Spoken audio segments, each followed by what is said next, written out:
Am I supposed to speak on that controversy because I play the game? Am I supposed to talk about it?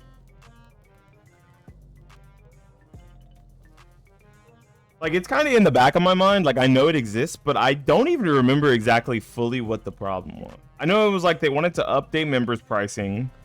They wanted to paywall. Correct me if I'm wrong. They wanted to paywall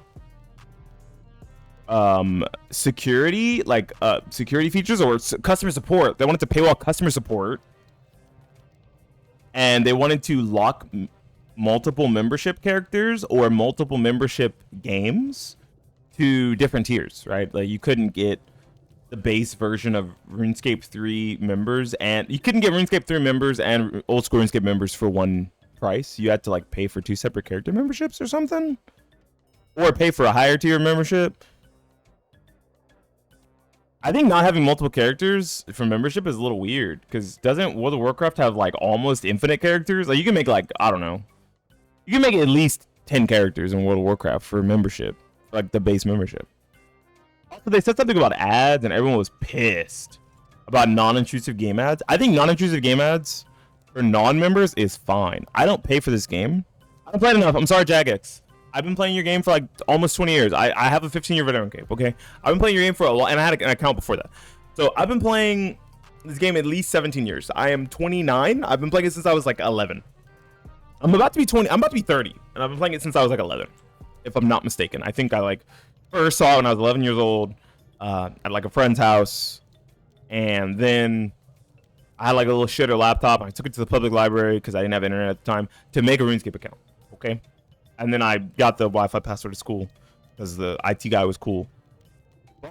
And I played RuneScape at school because I know how to use, not VPNs, proxy websites. No problem, right? So I've been playing this game for a long time, and I like it enough that if I played it more, I would pay for membership. But because I have so many other things I do throughout the week, and I have a full-time job, I don't really have a lot of time to play RuneScape as much as I used to. So I don't pay for membership. But I do think they should be able to monetize me getting on the game.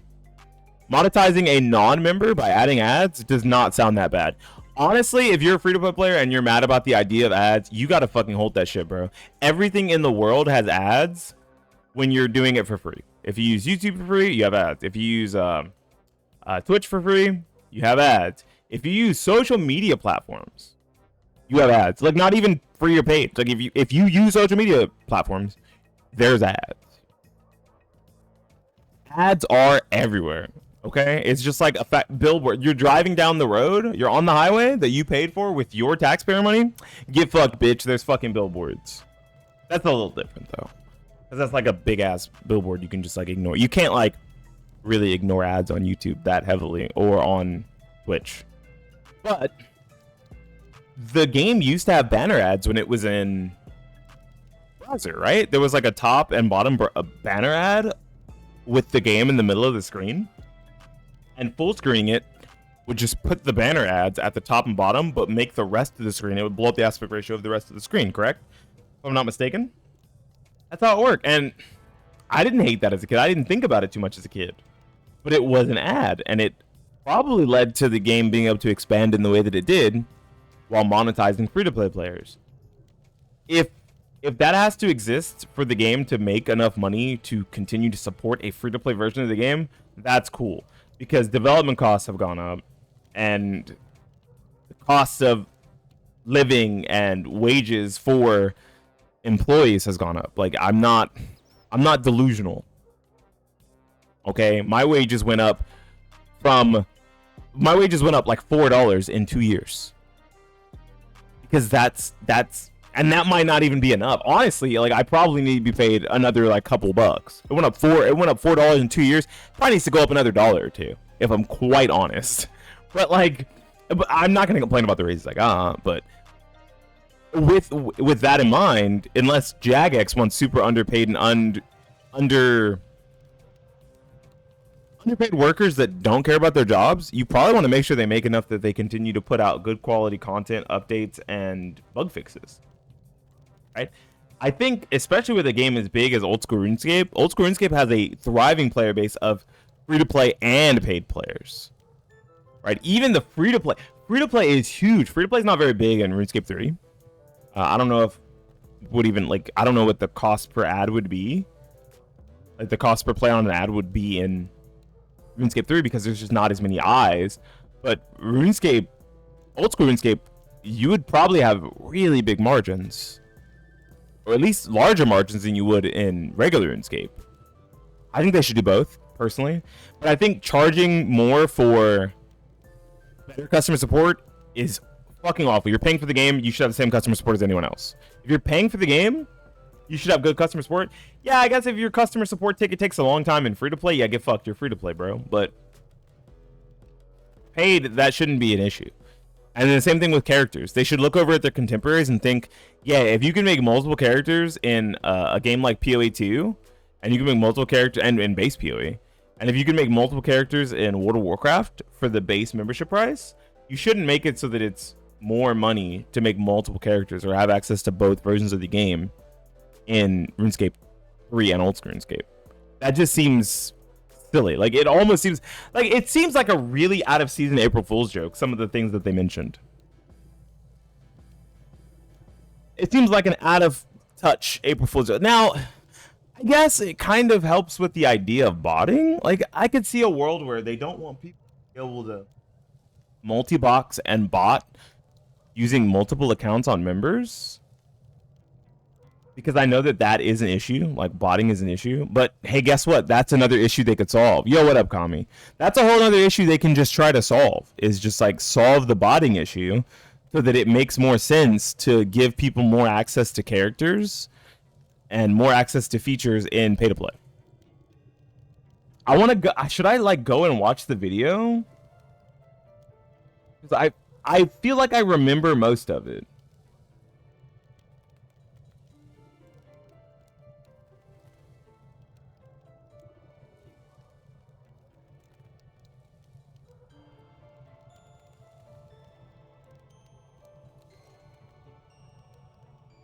And it was like done through a survey.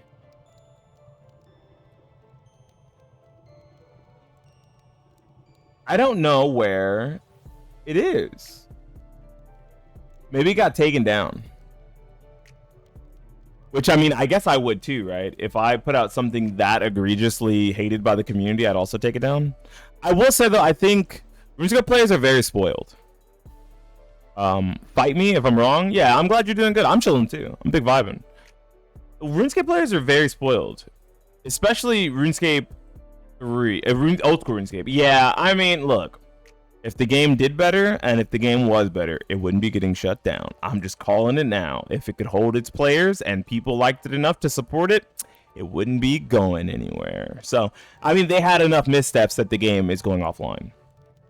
Do I feel bad that people are losing their jobs and people are potentially losing support for their favorite game? Yes. But do I think it should be used as a learning experience of what not to do?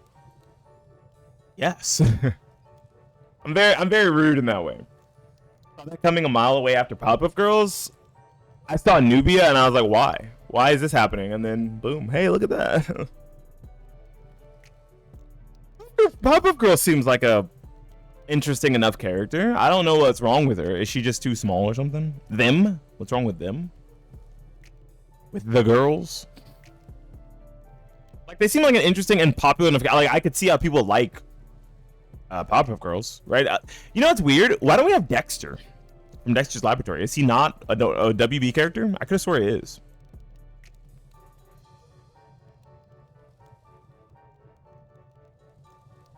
They released with like 80 TODs on every button. All right, that's kind of egregious. That's pretty funny. RuneScape, but back to what I was saying here about what's it called? About RuneScape, old school RuneScape players. Because everything is done, almost every content is done as a community vote. They feel like their voices are so heard that if something needs to change, it still has to be put up to a poll or still needs to be discussed with the community. Right, I think if the changes were less egregious, but it was still I just mean, who the fuck asked for Nubia? That's what I mean. Like, why would you release a character like Nubia? No, nobody fucking asked for her. That's what I mean.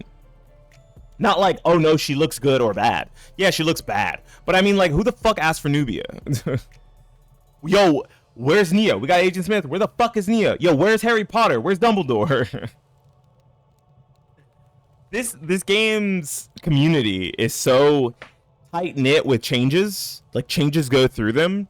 I feel like if the changes were less egregious, the membership changes were less egregious, and they were still being talked about without potentially being put up to a poll, they would have reacted the same way, right? Say membership needs to go up by $2 a month, but nothing else changes, and maybe membership is only for old school RuneScape or only for RuneScape 3, and we want to include non-intrusive ads for non-members players. That's all it said. People would still be up in arms over that. Like, I guarantee you, the things that I just said they're not crazy. The things I said are not. The cost of Netflix just went up by like fucking $4. I got a text about it because I have it connected to my phone plan. It went up $4 for non-phone plan users. It went up $2 for phone plan users. Okay, like, it's still, everything's going up. So the cost of something going up makes sense, right? If none of the features are taken away, I think I saw a YouTube video. I can't remember what the creator was. They said if the cost of membership needs to go up, then the amount of features given needs to go up. That's like not how anything else in the world works. The cost of a movie ticket has gone up, but it's not like nobody's jerking you off for free during your fucking movie because the cost of a movie ticket went up. Nobody's bringing you a refill of your popcorn because the popcorn and drinks went up. Nobody's doing that. I don't know why I said that first one. My bad. Maybe I should have said like rubbing your feet or rubbing your back. But they have like the heated seats, so your back's kind of being rubbed. You know, heated seats are nice. Like, you don't get more features for the price of something going up. A AAA game is now $70. They're not any more feature rich than they were when they were $60. And I can use video game to video game there. That's a perfect example. The cost of video game consoles. Okay, that's not entirely true because the power of the dollar is better. Remember when they were $50? Yeah, I remember when video games were $50. They don't feel any better, except for graphics, than when they were $50. So you're not getting more features. Hey, I got to level up. Cool. You're not getting more features for your $50 as you did for your $70 or do for $70. That's delusional to think that with inflation and with the cost of rising development, that for the membership price is going up, that the features given needs to go up. I think that they need to look on the bottom end of what they can do to monetize more people without negatively impacting the people who pay and play the game the most, right? Like I said, adding non-intrusive ads to free to play, reducing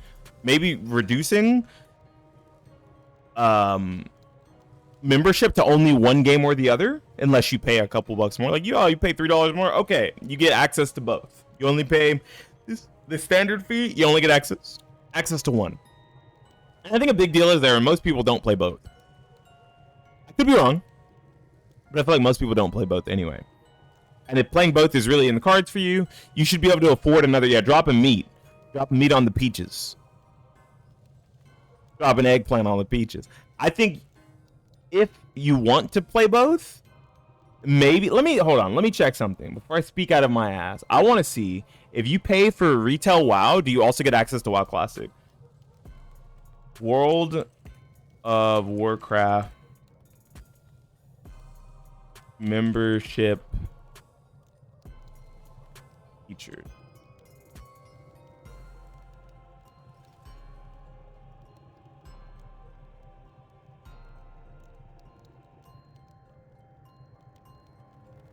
I want to know what you get.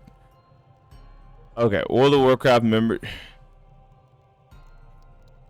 membership, retail, and classic.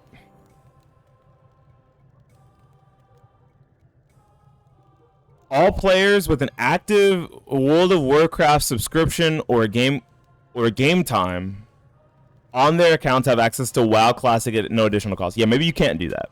Get fucked. Sorry, RuneScape. I'm gonna be on the side of WoW here because that's your competitor. If WoW Classic is part of the membership of WoW Retail, yeah, you can't do that. Maybe make a character limit, right? You can have one character on both. Because that seems reasonable. And if you want more characters, at least to kind of combat botting, you have to pay for more membership. Because people are multi-boxing and using members' accounts since membership is so cheap, which makes Jagex money, but ruins the game experience for tons of players. And I think free-to-play, ads is not a big deal. That's just me. I'm a guy who thinks about these things but doesn't care about them, right? I have a PC because I don't like the restrictions of console. If you don't like the restrictions of a game, like, speak with your wallet is what I'm getting at here. Speak with your wallet. I don't think the cost of a PS5 is inherently worth the cost of PlayStation Plus every month or yearly, right? I don't inherently think that's worth it, so I don't pay for it. If you don't like the new RuneScape changes, don't cry on a subreddit. When they make the changes, just don't pay for the game anymore.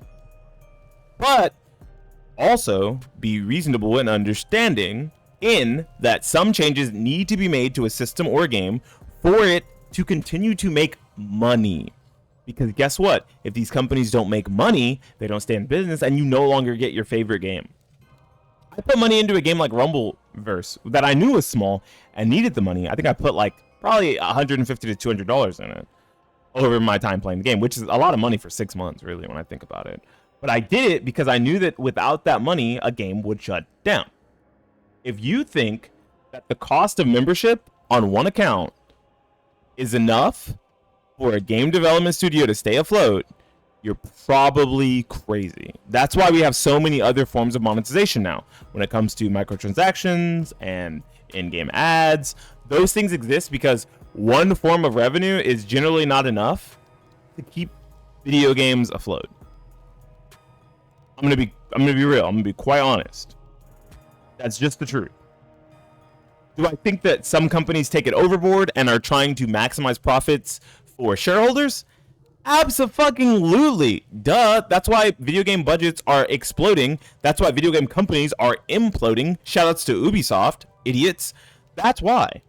But I do think that there's a middle ground that's reasonable that should be considered by the vast majority of payers and players of a game that enjoy it. If you truly enjoy a game, why are you trying to hold them back from their bread? I want to know. I cannot understand how if you truly enjoy a game, you want to hold back their bread. I don't pay for RuneScape. Idiots off, yeah. I don't pay for RuneScape currently because I don't play it enough.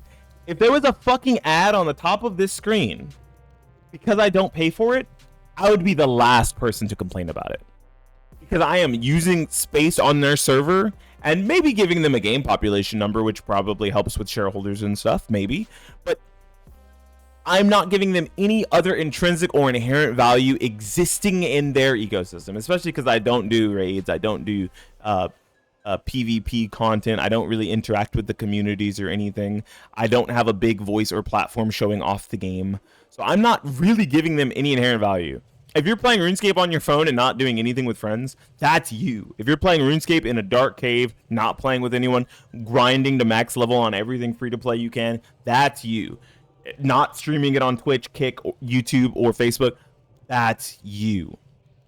You have nothing to complain about. Members who pay for the game and don't want egregious features added in? Yes, because I agree that some of them were egregious. But non-members players, members players complaining for non-members players, get a grip on reality. You're fighting the wrong fight. Because if that's the fight you want to fight, your game may not last much longer. And if you're fine with that, and you want a game as beautiful and as fun for you and many others as RuneScape to just be erased from video game history in an instant, then continue to fight that fight. But otherwise, it's probably not worth it. Rethink how you feel about the game and how you feel about the monetization of the game.